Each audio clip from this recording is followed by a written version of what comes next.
La paix du Christ, je suis Père Dreyfus. Bienvenue sur la chaîne Ta parole est la lumière de mes pas.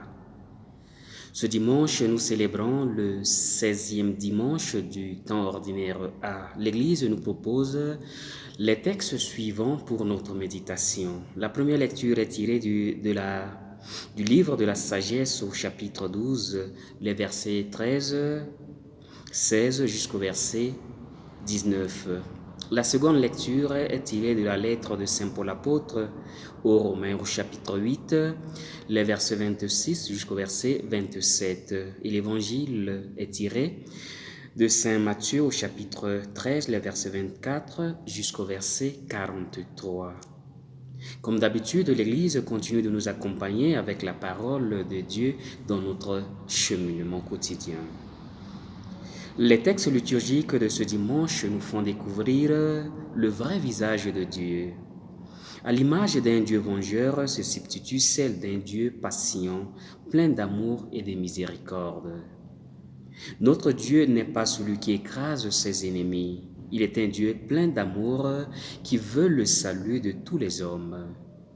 C'est pourquoi il fait preuve de beaucoup de patience envers nous, offrant ainsi à chacun une seconde chance de se racheter. La première lecture tirée du livre de la sagesse nous fait voir un Dieu clément, patient, juste, contrairement à l'ensemble de la conception vétérotestamentaire où Dieu est un Dieu vengeur, appliquant la loi de la rétribution. Dieu nous est présenté comme un père, quelqu'un qui patiente, qui tolère pour la conversion de ses enfants.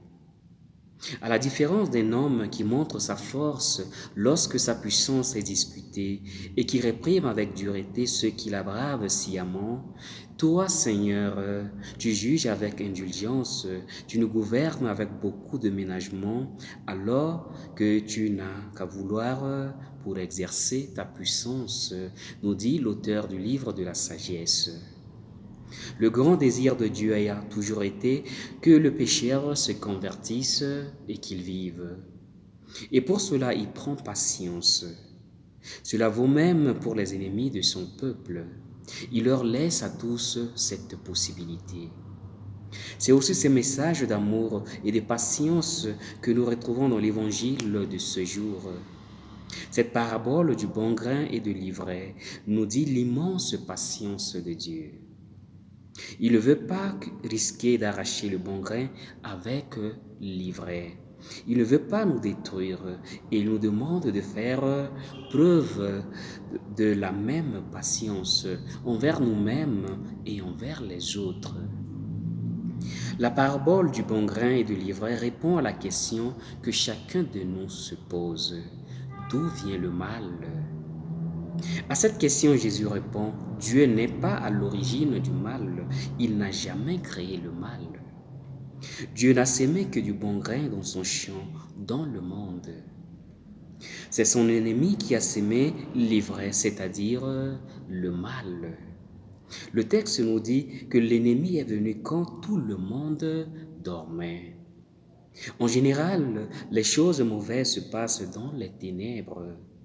Or, quand Dieu sème, il le fait en plein jour et en toute clarté, et il ne sème que du bon grain. Si nous prêtons bien attention à cette parabole, Jésus souligne aussi notre responsabilité dans la propagation du mal. Je cite, « Pendant que les gens dormaient, son ennemi survint et sema de l'ivraie. » Fin de citation. L'ivraie est sémée en cachette en profitant de notre moment d'inconscience et d'inattention. Le problème de l'homme, c'est qu'au lieu de veiller sur le bon grain que Dieu a sémé, il s'installe dans la routine, dans la facilité. Il oublie le consigne du semeur et s'endort. C'est dans ces moments de relâchement que l'ennemi vient profiter de la faiblesse de l'âme, de notre faiblesse, pour s'aimer l'ivresse, c'est-à-dire la zizanie, le désordre, le mal dans nos cœurs. Le mal s'infiltre toujours à notre insu. On ne s'en aperçoit qu'après. Quand les serviteurs se rendent compte de la présence de l'ivraie dans le champ, ils demandent à leur maître, je cite, veux-tu que nous allions l'enlever? Il répond, non, laissez-les pousser ensemble jusqu'à la moisson. Fin de citation. La suggestion des serviteurs n'est pas réaliste. Le maître leur interdit une opération intempestive qui aurait pour effet d'arracher les jeunes tiges de bon grain. En effet, les racines sont trop entremêlées. Il en est de même dans nos cœurs. Le bien et le mal vivent ensemble. Laissez-les pousser ensemble jusqu'à la moisson. Telle est la réponse du Maître. Dans cette parabole, Jésus a une vision réaliste de notre monde. Il n'est ni optimiste qui ne voit pas le mal, ni un pessimiste qui ne trouve rien de bon en nous. Notre humanité est un mélange de bien et de mal, de grâce et de péché. Dans notre cœur, les deux existent côte à côte. Comme nous, Dieu voit toute cette ivraie dans le champ, c'est-à-dire le mal dans le monde. Il voit la violence, la haine, les injustices, l'égoïsme, les guerres d'intérêt. Comme ses serviteurs, nous voulons faire le ménage en enlevant l'ivraie. Mais Dieu nous demande de ne pas le faire. On ne répond jamais au mal par le mal, à la violence par la violence, à la haine par la haine, sinon on assiste à une spirale de violence.